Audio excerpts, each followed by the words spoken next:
Good evening. It's Robert A. Wilson with Cowboy Wisdom. I'm a hypnotherapist, NLP practitioner. My books are available at howdiditeachmyselffear.com and at amazon.com/author/Robert A. Wilson. But tonight I want to talk about how we're afraid to feel our way through life. And we really get stuck in trying to know our way through life rather than feel our way through life. Thinking can be overcome and changed by our feelings and our emotions. It's whatever we're hiding has the super inaudible strength to put us on that path of wherever we're at. And that is something I've really opened up to. But how are you afraid to feel the dreams, hear the dreams, and see the dreams in your daily life? But we're afraid to feel life because our feelings and emotions are really our thinking inspirational. It's really our inspirational innovator to expand our life. But we try to think our way through life, and we get caught up in overthinking this simple stuff. And that is where we really become locked and blocked in yesterday, is because we think in the past. We're trying to heal the past, trying to forgive people in the past, and we become locked and blocked in the past. And if you look at life, we really are living the past with our eyes on the future, but nobody looks at the day-to-day life. You got to own and hone the now to expand your life. Everything else in life is a game, basically, but it's really a gamut of gamut of grandeur. Which one do you want to experience? And that's where we're at here. But life's a light of light. Life is a light of life. It's when we liberate internal freedoms every day. But it's really about letting go of thinking people did things to you and afraid to feel. How do you, even in a relationship, I was guilty of this when I was married. How do you hide your feelings, your true feelings, and try to get along with other things and try to get along with people because you're afraid to hurt other people's feelings, so you hide it and you get hurt instead of them. And then you go around hiding it, and that becomes a block internally. You know, and it's really something I'm really expanding into, is learning how to talk to people and really have a communication of the way I feel without hurting their feelings, but yet getting the point across. And that is something I have a long ways to go in my life. But here's the thing, it's the feelings. How have you walked away feeling insecure and inept because you didn't say what you felt and you allowed the other people to hurt your feelings by their words? And something to really open up and remember is their words are about them and how they feel about themselves. They're trying to use how they feel and hurt you because that's the way they're hurting inside. It's really about stopping allowing outside sources to control your feelings and create your life because you believed what other people say. We've always been taught to go looking for advice from others rather than listen to the day-to-day life. And wisdom and innovation come from outside sources, and they come from the daily words. And it's something you hear, something you see, something you read on a sign, something you even see on TV sometimes will open you up and give you a new wisdom, or the radio. But there's a word, and wisdom never comes in big anything. It comes in little subtle things. It's inaudible and invisible, but it's also innovative. When you're listening to expand, you're opening up the wisdom within. And it's about the world getting out of the past, because we live history. And we are stuck in history and ancestral anger and frustration because we're living what we know, rather than feel how we can understand, feel the way to expand through life with a new understanding that Everything in life is temporary, and everything we hear that day is to expand forward. But we try to set goals, intentions, and live in the future and heal the past, and we never go anywhere. And we never feel the letting go in forgiveness. But when you can feel appreciation for the person, you will expand out of anything there, because it's appreciate the person for the courage they give you. Because if you can go through the drama, trauma, the sorrows, and the tragedies of life with appreciation, you start owning the now and honing your harmonized skills. And this is something I'm just really expanding into now and really opening my eyes to a new enterprising wise within myself. Because we all encompass the wisdom and innovation to expand the world when we quit trying to heal the past and quit trying to forgive people that we allow that hurt us.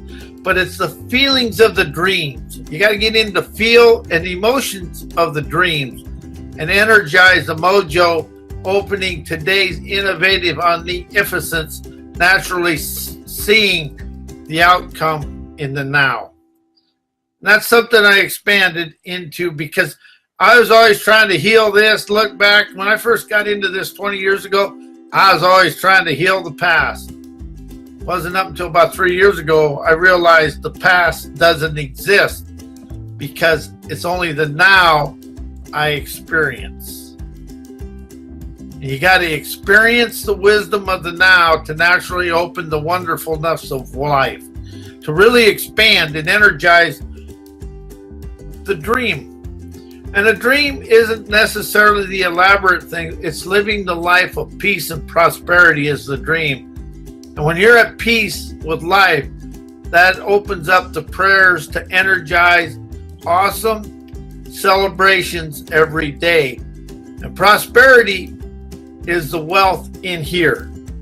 You prosper in here, and the rest of the world becomes prosperous to you, because you're not in competition with everybody and trying to keep up with the Joneses, which I am very guilty of. But I let go of that, because when you look at life through guilty eyes, you see guilt in everybody, but the only one that's guilty of stealing their own dreams is me. We steal our dreams by trying to fit into society. And society, unless society is looking at you like you're a little different, crazy, wacky, whatever word you want to use, you're living in society. But if you're living outside of the lines of society, they're going to look at you like you're a little crazy. But one thing about crazy, people are always looking to catch up with you, because you're already where they want to be. That's what the difference between a dreamer and somebody that lives a day-to-day life is. A dreamer is where everybody wants to be. It isn't about being successful. It's about being willing to experience a dream and feel the dream, but feel the energy and the enterprising wise within yourself. It's a divine spine communication with a gut gumption to expand, energize, enterprise, and broaden the brilliance of your own life. See the rainbow of you through the world. I see the rainbow of me to be free, to feel robust energy, expanding the light of life within me. Really opens my eyes to my enterprising wise. So when I stop looking around and trying to find people to forgive, people to forgive is basically finding somebody to blame for your current situation. Oh yeah, that one's a big one for me. I did that really well, but it's all went through the fires of hell now and burned up and gone like yesterday's dawn. But a dawn of every dawn of every day is a dreamer's awesome wizardry naturalizing this day. If you start seeing the world or feeling the world through inspiration, seeing the world through dreamer's eyes, listening with a heart of lure and a soul of savvy, how does that open your eyes and open you up to being inspirational rather than thinking what the world is? How is the thinking of the world keeping the world stuck where it is? How would opening up and seeing the world with inspiration, innovation, and with unleashing everybody's trend-setting talents to expand the world? but it's willing to feel the world and the grandeur of the world, the grandeur of yourself. When you feel the power of yourself, and with the emotions of power and a brain power and a brain prowess, how does that excite you to enjoy and while actually engage in your day-to-day life where your dreams are exposed in hidden ways? The mystical hiddenness of the mystical magic of every day is seeing, but it's seeing and hearing what is invisible to the naked eye and the thinking mind. That will open you up and see a new way and a better way every day. That is the key to life. When you think everybody has life all figured out and they got it all going their way and they got every plan and everything in motion, and then all of a sudden the plan hits a wall, the question is, when you make a plan, is there a better way? But never make a plan. Make a defined outline so you're not attached to it. How are we attached to the thinking, and how are we attached to the thinking that keeps us in the mundane and in the herdocracy of turdocracy, following the herd? That is what we do. And everybody is guilty of it. From Tony Robbins to everybody. We still try to stay. We think we're thinking outside of the box, but we're really following the trails of everybody else, because we really are afraid to get above that thinking mind and feel the inspiration within us. Feel means freeing, enterprising endeavors, loving life every day, because life is to be experienced. And how many of us are trying to stay in this little comfort zone and say, oh my God, don't get me outside of here. Don't go over there. It's scary. Well, what is more scary? Staying where you are, or going out there to be scared, to be rare and show your rare breed credence to the world? That is something that'll open my eyes to my whys. And all the wisdom of the world is right in here, and seeing. But thinking stinks. And when you're in the think of the overthink, you're in the rinky dink of your life. And that is where life becomes locked and blocked. And when you're in competition and you think you're smarter than somebody else, you're the one that's really locked into yesterday. But anyway, as life moves forward, you detach from the thinking mind. The mind is a memory invoking, nullifying despair from previous experiences. Because when you start talking, how many people do you tell that what went wrong in your life according to your egotistical mind? Or how many of you look forward and tell you this is a life expanding experience and this is the outcome? And everybody says, well, hindsight's 20/20. Hindsight's is a bind. Because when you talk about the expanding wisdom of a situation, that's foresight. Take it from the past, unbind the mind, and unwind the winds of wisdom to blow breezes of brilliance through the universe, but really blow the breezes of brilliance through yourself. Start at the core root chakra and go right through the crown. Who is in the leadership role of your life? In my life, I am. In your life, it's you. But really, it's I am. And when I say I am, it means I am awesome, magnificent, and that's what everybody is. But everybody is mystical. Life is mystical and magical when we quit trying to think our way through life and feel something.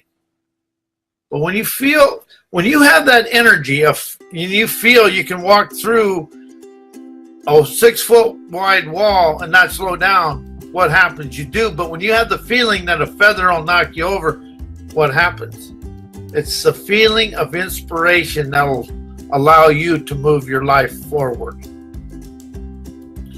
As I let go of being scared to be rare, I open up a rare breed credence to dance with my dreams on my dance floor of riches, because wealth is not always money. Wealth is being willing to be at peace with myself And I'm not always going to love myself, but I can always appreciate myself. Then I will love myself. When you can begin to appreciate everything that's happened to you, you open up to love yourself. And then when you can love yourself, you never have to show it to the world, because your energy will be of love, but it's really an adoring awesomeness people feel when you walk into a room. It's willing to have an adventurer's ardor to soar through life and be of life rather than in life. Because when you're of life, you're above the fray, and you're allowing the fray to be a prayer of expansion. That opens the wise within yourself. And also, something that I've really discovered in my life is get a vocabulary of energized words and quit saying, I change this, I do this, I am this. I am the typhoon of triumph because I ride the hurricanes of harmony, to rope the winds of wisdom, to ride the train of fame, feeling the wealth of my life because I desired to experience the grandeur of every situation. See how the power of that is? It gives you the energy, and you feel that. And that's what it is. You got to write your personal growth with an energy of kind of, well, let's just be honest. You got to be a rebel rouser and raise a little hell to kick the well out of your life and get into the swell of success and smell the roses of riches that are there for everybody to experience. When you let go of trying to be like everybody else is desiring to be like you. That's a simple thing. And people are afraid of people that are willing to be different, but yet confidence. And I wrote this morning. Arrogance lives in fear, but confidence rides the train of success. And that's the thing. When you're confident, people are afraid of you and they're going to ridicule you. But when you're arrogant and you think you're better than somebody else, you're the one losing in your life. Human beings are a life support system for arrogance. Spirit is a super propelling internal revelation initiating today's success. And the spirit is never in fear. Only the human mind lives in fear and is binded by previous experiences. And that is what it is. So when you can feel the freedoms, you ride the train of fame, feeling awesome, magnificent every day. I want to thank you all for being here. I want to thank Patrick, Daryl, Steve, Marissa, Kathy for all being on here. It's my honor and privilege to be here. My website is mycowboywisdom.com. My books are available at howdiditeachmyselffear.com and also at amazon.com/author/Robert A. Wilson. And we'll be here next Tuesday night. We're going to talk about my book, Dissolving Pleasing Others. And may everybody have a happy Memorial Day. And I can't go without saying this. I want to say a heartfelt thank you to all the servicemen and women around the world today that are protecting us. And I want to also thank from a deeper heartfelt way, I want to thank all the families that have lost people in the military around the world. And I want to thank all the veterans that were handicapped and injured during the war. I appreciate you more than you'll ever know, and I love them all. Thank you, and good night.